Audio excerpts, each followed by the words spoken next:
My name's Emma. I'm a reader in the Diocese of St Albans. I'm located around Northville, Caldecott and Old Warden. And how are you finding it here today so far? Are you enjoying the Germinate conference? Yeah, it's really interesting. With plenty of people even this time so far that have got you scribbling on paper of ideas that you can take away with you.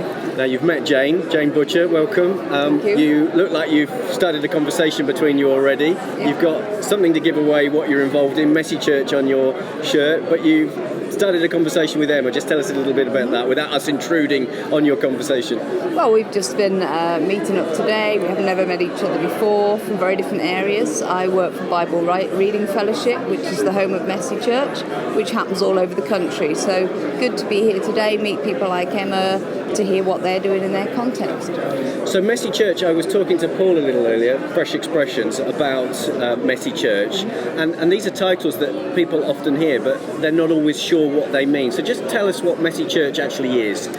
Messy must be implicit, really. Messy is implicit, and it's not so much the crafts that people think implies the messy, it's that lives are messy. A Messy Church is inviting people to come into church no matter what their lives are like.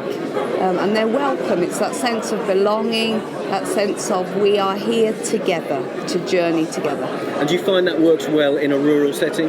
It does work well, particularly if you've got churches that can work together. So different denominations working together, people pulling together to create a community that reaches out to those that they're living with.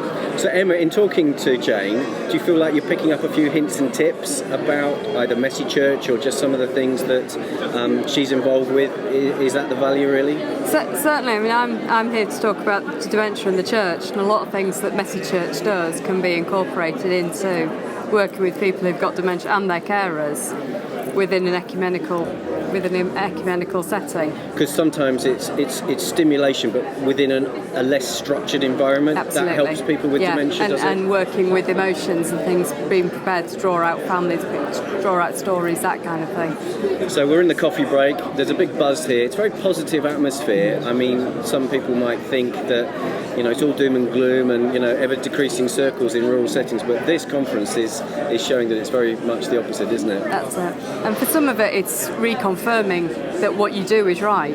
Regardless of where your church is, you are doing the right thing. So do you think you're looking for some particular ideas to take away today? I think it's nice just to have different ideas from your own. When you sat at your own desk thinking of things, activities can go in the same circle that you've done 600 times, whereas you hear other people's ideas, like Jane's with her tea and toast. It might work in other settings. And Jane, for you, what would you like to see happen out of this conference? Is it more people sort of signing up, as it were, to Messy Church, or is it wider than that? I think it's much wider than that. I think it's inspiring people to actually think about their mission, what is their vision, how might we bring all ages together, because Messy Church is an all-age programme that works for everybody. And that's what we'd love for people to get a handle on today, is how might they be inspired to develop that work.